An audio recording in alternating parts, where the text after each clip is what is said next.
Visualization has been used for centuries to help prepare the mind, the body, and the consciousness for upcoming challenges, situations, and circumstances. And I would visualize what I would be doing and who I would be doing with when I got there. If you can visualize something, you can make it happen. It's so crazy what visualization brings into your life. I visualize that from start to finish.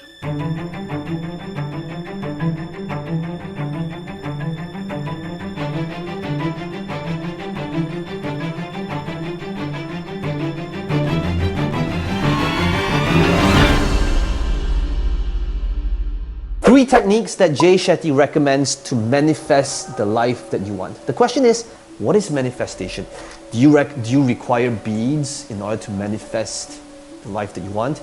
Do you need specific props? Is it specific rituals that you got to go through on a daily basis? Today we're going to take a look at how does it really work, and can you actually manifest your goals, your dreams, and your ambitions? Or is it all just rah-rah, or is there practicality to it? By the end of this video, you're going to be able to make that informed decision, to be able to see for yourself some tangible techniques that you can actually use. In today's world, the #1 personality on Facebook is not a Kardashian or a politician. It is Jay Shetty, a monk, former monk, who makes wisdom go viral. Jay Shetty's videos have been viewed 4 billion times. 4 billion times, right? And this is since he started in 2016, January 2016. But here's the crazy thing. 3 billion of that 4 billion happened in just the last 12 months. And his growth is exponential and growing, and he, perhaps more than almost anyone else I personally know, is helping create a world where wisdom becomes viral and something that you really want to consume. When you refine that intention and it gets purer and purer and purer, not that we're ever fully pure, but it gets purer and purer and purer, you'll just see magic happen around you. So many things will open up, things that you never imagined. So I hope that answers your question, but... It does. It now just opens up so many other questions. You said you try to get your intention purer and purer, and it sounds to me like what you're saying is you're going for the feeling that it's giving you joy, bliss, passion, right? How far ahead are you looking? Are you looking at your intentions for a day, for a week, for a month, for a year? I look at intentions from places that I go, people that I spend time with, and projects that I'm involved in. So in every one of those areas, and that includes everything from what I'm doing right now by being here, so I'm with all of you. So I planted a seed of an intention that I wanted to come here to be of service to all of you, all the way through to what do I want to be doing in 12 months. I try and do that every day, but I also believe in immersive experiences. So a lot of us today, we live in this world which is like 10 minutes a day. Do it for 10 minutes a day, everything will be great. And that is great, there's nothing wrong with that. But imagine you spent, with a boy or a girl, your partner, whoever it was, someone that you just started dating. Imagine you spent 10 minutes a day with them. How long would it take you to figure out whether you wanted to fall in love with them or not? Probably a long time. And so when you go immersive, if you spend a weekend away with someone, you know whether you like them or not. And meditation, mindfulness, all these habits are the same. The more you immerse yourself, the more you get an experience that stays with you, the more that you can live with that experience and keep going back to it for 10 minutes a day. So I really believe in immersive experiences. I love the 10-minute-a-day advice, but I also deeply believe in having a deep, immersive, absorbed experience that completely takes over your whole body, mind, and soul. And then you're able to carry that forever. So I try and do that once a year. Often the advice I give to people today is fast forward where you are, look at yourself in 10, 15, 20 years' time, and ask yourself the question, is that where I want to be? And if the answer is no, then you need to find a new path. To just get to understand yourself. You don't know what you need in your life until you figure out who you are. Step number 1 is take it seriously. To find out if the hypothesis is true or not, you have to take the experiment. You have to do it sincerely. What comes after that? I think even one step before that is opening yourself up to new role models and new experiences. See, we live in echo chambers. We're just surrounded by the same thinking. How often do you bump into a monk? You know, it just doesn't happen. No one has a dinner party and goes, oh yeah, we just invited the monk, from town, like the local monk. Like no one ever does that. And so we meet people who are just like us most of the time. And we talk about this in business all the time. If you want to be a billionaire, spend time with billionaires. If you want to be a millionaire, spend time with millionaires. If you want to be a tech startup, spend time with, that's the common rhetoric that we hear all the time. But what if you want to find purpose and master the mind? There's no one better than a monk who's mastered the mind. So for me, the first step is just opening yourself up to new experiences and new role models.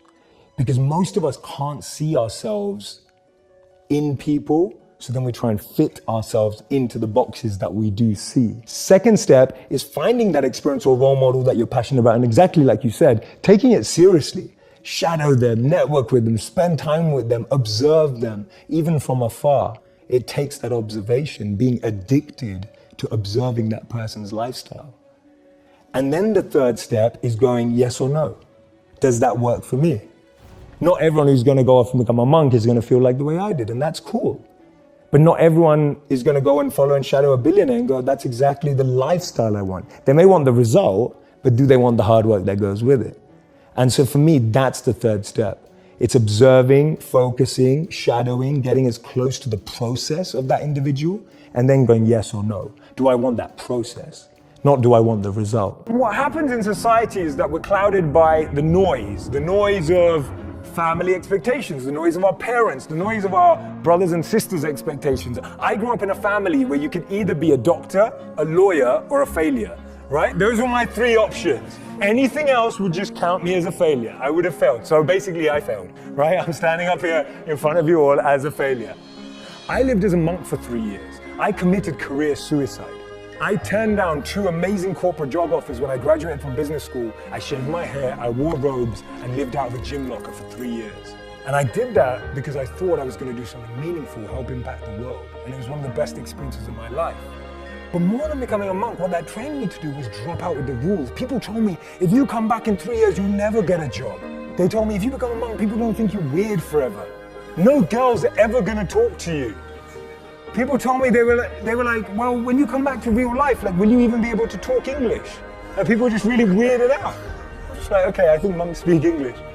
And there was so much different noise that I was hearing when I made that decision. And the funny thing is, from having not been a monk for 4 years now, I'm in one of the most incredible periods of my life that I could ever have asked for. And so much of that is based on the fact that I decided to do something different.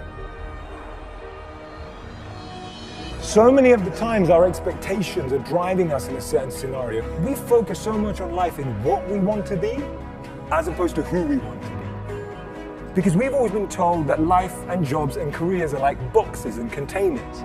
There's only a finite number of options. There is no formula, there is no pattern. If you know what you're passionate about, if you know what you're good at, and you invest in that. People say follow your passions, I say forget that, invest in your passions. If you're passionate about something, go and become the best at it. Go and do a course on it. Go and learn from the best. Go and find a mentor who's going to make you incredible at that trade. Not only will you be criticized and grow, you'll be able to find new things about yourself that you never knew. Don't trade who you are for who you think the world needs, because the world needs you to be you, and I mean that. Wasting your time trying to change how someone thinks of you can actually be one of the most worthless pursuits in life. But changing how you think about yourself is probably one of the most worthwhile pursuits in life, but the one we spend less time on.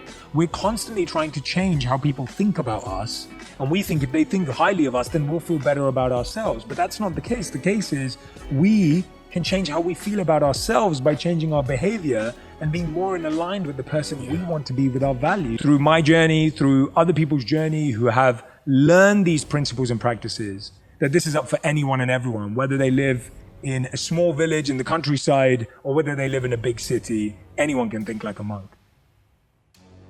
Yeah, I think that's an important topic, I think, to really delve into, because I'm sure a lot of people listening to this, watching it right now, will be thinking, hey, good for you, mate. You went off to be a monk. You went to India. And we'll explore your story there for sure. But I'm busy. I've got my kids to take care of. I'm holding down 2 jobs. I don't have time to think like a monk. And so if somebody is skeptical and is thinking that at the moment, what would you say to them? First of all, I'd say if that's how you feel, then you are completely entitled to your opinion, and I respect it. I genuinely have no desire to want to convince anyone to try a new thing out or a new method that they have very little time for or don't feel the space for. But even if there's a glimpse of an opening in your mind, even if there's a tiny little bit of curiosity where you're like, I know I don't have time, but I think there could be something in this, well, then this is what I say to you. I'd say that we will continue to create the life that we currently have with the current set of thoughts, wisdom, beliefs, and ideas that we have. And if we're happy on that path, if you could fast forward your life in 10, 20, 30 years' time, and you'd be satisfied with getting the life that you have right now, then that's great. But if, like the majority of people that I know and that I speak to and that I connect with online, the majority of us would look and go, no, I really want to change life. I want to be with my kids, but I want to change how I am with them. I want to be at work, but I want to be more present at work. I want to improve the quality of my life. Then I'd say that it's so important that we learn and open up our minds to alternative thoughts. So there you have it. Let me know in the comments below which technique is your favorite if you found it tangible. And as always, be sure to smash the like button. It does help this channel out. And if you want to be able to see more videos just like this one, be sure to subscribe to this channel.